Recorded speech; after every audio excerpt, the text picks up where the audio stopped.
Hello guys, welcome সবাইকে। Eating start এই 01 চ্যানেলে তোমাদের স্বাগতম। আজকে হচ্ছে নিউ চ্যালেঞ্জ, মানে নতুন ভিডিও আপলোড আর কি। সো ভিডিওটা সম্পূর্ণ দেখবে আশা করি, অ্যান্ড তোমরা অনেক উপকৃত হবো ভিডিওটা দেখে।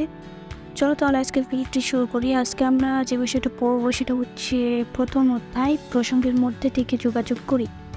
সো এটা আর কি পড়বো। সো তোমার ভিডিওটি সম্পূর্ণ দেখবা। সো পরিস্থিতি অনুযায়ী যোগাযোগ। তার আগে তোমাদেরকে আমি কিছু কথা বলতে চাই। সো নতুন চ্যানেল হিসেবে তোমরা আমাকে অবশ্যই সাপোর্ট করবা। আশা করি তোমাদের পড়াশোনার ক্ষেত্রে আমি আরও এগিয়ে নিয়ে যাবো তোমাদেরকে।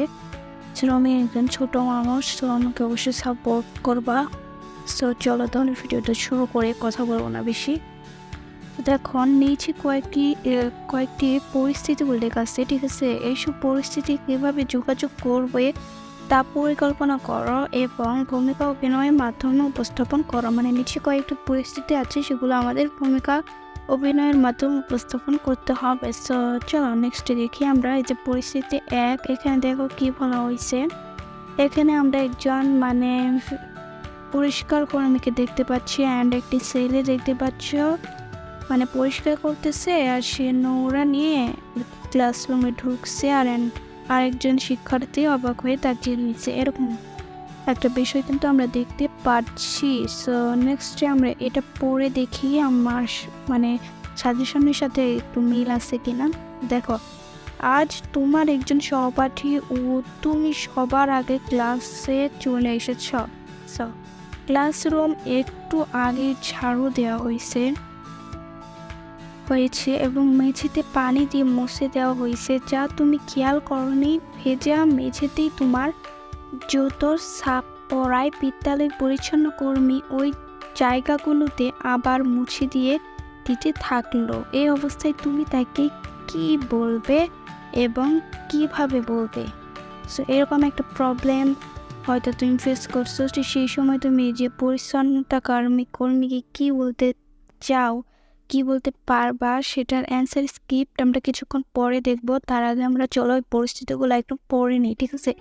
তো পরিস্থিতি 2 দেখি। পরিস্থিতি 2 কি বলা হয়েছে। দেখো, এখানে বলা হয়েছে যে বিশেষ প্রয়োজনে মাকে নিয়ে আত্মীয়ের বাড়ি যেতে হবে, ওকে, যেখানে আগে কখনো যাওনি। সেই আত্মীয় থাকে তোমার বাড়ি থেকে কিছুটা দূরে। ওই জায়গায় কিভাবে যাবে আর ঠিকমতো পৌঁছানোর পর কার সাথে যোগাযোগ করবে, ঠিক আছে? এরকম একটা প্রবলেম তোমাদের মধ্যে ফেস হয়ে গেল। সো তোমরা যাবে কিভাবে কি করতে হবে আর কি, সো সেটা নিয়ে ভাবতে হবে ফার্স্টে। সো এই যে দেখতে পাচ্ছ, এই যে ছেলেটা কল দিয়েছে এবং তার মা বসে রয়েছে। সো এটা কীভাবে সলিউশন করতে হবে সেটাও আমরা দেখবো অবশ্যই, ঠিক আছে? এরপর দেখো পরিস্থিতি 3 আমরা দেখতে পাচ্ছি যে কিছু শিক্ষার্থীরা কিছু একটা ব্যাপার নিয়ে কথা বলছে, ঠিক আছে? স্কুলের মাঝে কোনো একটা সমস্যায় ফেস করছে, দেখো মুখগুলো। সো সেগুলো নিয়ে বলাবলি করছে। চলো দেখি আর কি বলছে। দেখো, বিদ্যালয়ে আসার পথে জানতে পারলে আর কি তোমাদের স্কুলে একজন শিক্ষার্থী ছাত্রীর বাল্য বিবাহ হতে যাচ্ছে। ও আচ্ছা। বন্ধুরা মিলে আলোচনা করলে এবং সিদ্ধান্ত নিলে যে তোমরা বাল্য বিবাহ প্রতিরোধ করার চেষ্টা করবে। এখন বন্ধুরা মিলে কার সাথে যোগাযোগ করবে ও কি বলবে, এটা কিন্তু একটা সমস্যা, ঠিক আছে? আমাদের পুরো এলাকায় জুড়েই কিন্তু বাল্য বিবাহ হচ্ছে। এটা কিন্তু একটা সমস্যা, ওকে? এটা প্রতিরোধ কিন্তু আমাদেরই করতে হবে, আমাদের সবারই করতে হবে। কিন্তু অনেকে আছো যে তাদের ব্যাপার তারাই ভাবো, এরকম নিয়ে একটা কথাবার্তা তোমরা বলে থাকো। সো অ্যান্সার স্ক্রিপ্টটা আমরা কিছুক্ষণ পরে দেখবো। চলো পরিস্থিতি 4, এটা আমরা একটু দেখি, ওকে? আমরা এখন পড়বো হচ্ছে পরিস্থিতি 4, ওকে?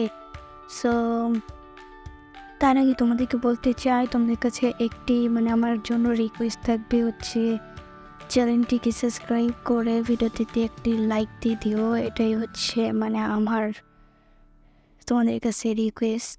যদি ভিডিও শেষে যদি এই জিনিসটা দেখতে চাই পাই, অনেকটাই ভিডিও বানানোর মোটিভেট চলে আসে। সো যাই হোক, এবার চলো দেখি এটা কি বলছে। সো এখানে দেখতে পাচ্ছ 2 জন শিক্ষার্থী আছে, ঠিক আছে? সো দুইজন শিক্ষার্থী কিন্তু কোনো একটা বিষয় নিয়ে কথোপকথন করছে। চলো নিচে দেখি, নিচেরটা পড়লে আর একটা আরো ক্লিয়ার হয় আর কি। সো বিদ্যালয়ে একজন শিক্ষার্থী নতুন ভর্তি হয়েছে। আচ্ছা, কিছুদিন আগে তার পরিবারে এই এলাকায় এসেছে। তোমার বিদ্যালয় এবং এলাকা সম্পর্কে তাকে পরিচিত করবে। হ্যাঁ, এটা কিন্তু একটা কর্তব্য। তো আমরা কিভাবে করব সেটা কিন্তু আমরা কিছুক্ষণ পরে অ্যান্সার স্কিপ দিয়ে আমরা কিন্তু জেনে যাব। দেন দেখো পরিস্থিতি 5। সো এখানে দেখতে পাচ্ছ আমরা ঝগড়া লাগছে আর কি বন্ধু বান্ধবের মধ্যে, এরকম বিষয় কিন্তু আমরা একটু দেখতে পাচ্ছি।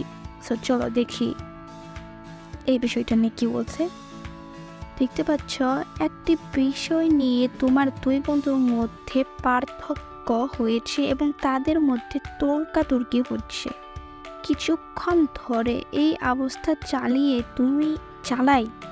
চলাই তুমি এগিয়ে গেলে এবং তাদের শান্ত করতে চাইলে তোমার ভূমিকা ও কথা কি হবে? তোমার বন্ধুর সাথে তোমার তর্কাতর্কি লাগছে, সো তুমি কিভাবে তাদের থামাবে? সো থামানোর জন্য তোমার কোন কথাবার্তা বললে যে তারা একটু শান্ত হবে, সেটা আমরা কি বলতে পারি?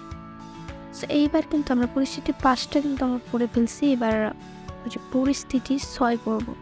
ঠিক আছে, এখানে দেখতে পাচ্ছি আমরা আগুন লাগছে অ্যান্ড অবশ্যই ফায়ার ব্রিগেডকে কল করছে আর কি, অনেকে আগুন নিভানোর চেষ্টা করছে। দেখি নিচে কি বলেছে। তোমার কাছাকাছি এলাকায় আগুন লেগেছে, এইরকম জরুরি অবস্থায় কার কার সাথে কিংবা কোন অবস্থায় কোন স্বেচ্ছা সংস্থা থেকে যোগাযোগ করবে এবং কিভাবে যোগাযোগ করবে? এবার আমরা অ্যান্সার স্ক্রিপ্টটা দেখে নিব। চলো। সো বন্ধুরা, তোমরা যেমনটা দেখতে পাচ্ছ যে আমরা পরিস্থিতি অনুযায়ী যোগাযোগ করি। এই যে পরিস্থিতি 1, ঠিক আছে, পরিস্থিতি 1-এর কিন্তু উত্তরটা এখানে দেওয়া আছে। দেখো এখানে কি লিখছে। আজ ক্লাসরুম আমি ও আমার সহপাঠী মিনা একটু আগে উপস্থিত হয়েছি। ক্লাস শুরু এগুলো দিলে তুমি বুঝতে পারবে না, আমি এমনিতেই বলছি, তোমরা একটু শোনো। আজ ক্লাসরুম আমি ও আমার সহপাঠী মিনা একটু আগে উপস্থিত হয়েছি। আচ্ছা, ক্লাস শুরু হতে আরও 20 মিনিট বাকি আছে। আমাদের মাদ্রাসার স্কুলে পরিচ্ছন্নতা কর্মী মজিদ চাচা শ্রেণীর কক্ষ পরিষ্কার করেন। পরিস্থিতি 1 অনুযায়ী আমি যা পড়ব এবং যেভাবে পড়ব তার নিচে কথোপকথন মাধ্যমে উপস্থাপন করা হলো। দেখো এখানে আমি আবির, ঠিক আছে, আমি আবির। আসসালামু আলাইকুম চাচা। মজিদ চাচা, তোমরা এখানে যে কোনো নাম দিতে পারো, এখানে মজিদ চাচা দেওয়া আছে। ওয়ালাইকুম আসসালাম, কেমন আছো বাবা? আমি আলহামদুলিল্লাহ চাচা, আমি ভালো আছি। মজিদ চাচা, আল্লাহর রহমতে ভালো আছি। কিছু বলবে বাবা? দেখতে পাচ্ছ খুব সুন্দর একটা কথোপকথন কিন্তু এখানে বলা হয়েছে। দেন আমি দ্রুত শ্রেণীকক্ষে প্রবেশ করেছি। পায়ে জুতা ছিল, তাই মেঝেতে জুতার ছাপ পড়েছে। এর জন্য আমি আপনার নিকট ক্ষমা চাচ্ছি। মজিদ চাচা, না, তোমাকে ক্ষমা চাইতে হবে না। আমি এই জন্য কিছু মনে করিনি। তোমার মতো অনেক অবশ ছেলে মেয়েই এভাবে কক্ষে প্রবেশ করে। ওই দেখো, তোমার সহপাঠী মিনাও প্রবেশ করেছে। তবুও চাচা, আমি বলছি, তবুও চাচা, আমাকে ও মিনাকে আপনার অনুমতি নিয়ে কক্ষে প্রবেশ করা উচিত ছিল বলে আমি মনে করি। মিনা, আবির, তুমি ঠিকই বলেছ। এরপর আমি বলতেছি, ক্লাসরুম শ্রেণীকক্ষর আগেই ঝাড়ু দেওয়া হয়েছে, মেঝে পানিতে মুছে দেওয়া হয়েছে। আমি এসব খেয়ালই করিনি। ভেজে মেঝেতে আমার পায়ের ছাপ পড়েছে, এর জন্য আমি অনুতপ্ত চাচা। প্রমোদিত চাচা বলছে, এই ঘটনার জন্য অনুশোচনায় কিছু নেই, তবে কক্ষে প্রবেশ করার পূর্বে সাবধানতা অবলম্বন করতে হয়। আমার কিছু কিছু উচ্চারণ করতে গেলে মুখে একটু প্রবলেম হয় আর কি। আমি মাদ্রাসার একজন পরিচ্ছন্নতা কর্মী। একবার কক্ষটি ধুয়ে মুছে পরিষ্কার করেছি, এখন আবার জায়গাগুলো মুছি। দিতে হবে বই কি। আমি মজিদ চাচা, এবার আসি। পরের দিন থেকে দেখে শুনে ক্লাসরুমে প্রবেশ করব। আপনার কষ্ট হয় এমন কাজ করব না। ধন্যবাদ চাচা। সুন্দর একটা কথাবার্তার মাধ্যমে কিন্তু আমাদের পরিস্থিতি 1 ঘন্টা শেষ হলো। ভিডিওটা অনেক বড় হয়ে যাবে, তাই আমি পরিস্থিতি 3 দেখতে পাচ্ছিলাম। এই যে আমি একটু চিহ্নিত করে দিব যাতে তোমাদের সমস্যা না হয়। দেখো এই যে এখানে কিন্তু কথোপকথনটা দেওয়া হয়েছে। সো এখানে তোমরা এই যে দেখো এতখানি কথোপকথন, এই যে এতখানি, আর তোমরা স্ক্রিন রেকর্ড নিয়ে নাও, স্ক্রিনশট নিয়ে নাও আর কি। সো এই যে দেখো এই যে এতখানি, সো এই যে এতখানি স্ক্রিনশট নিয়ে নাও। অলসো আমরা নেক্সটে দেখো পরিস্থিতি 4। এই যেটা হচ্ছে পরিস্থিতি 4। সো পরিস্থিতি 4-এর অ্যান্সার স্কিপ। তোমরা অনেকে ছোটো ছোটো, ঠিক আছে, তোমরা চাইলে আরও বানাতে পারো বা তোমাদের নিজের মতো করেও কিন্তু লিখতে পারো। নিজের মতো লিখতে লিখলে আর কি অনেক ভালো হয়। সো এটা হচ্ছে 2। সো পরিস্থিতি হয়তো 3 তোমাদেরকে দিয়েছি।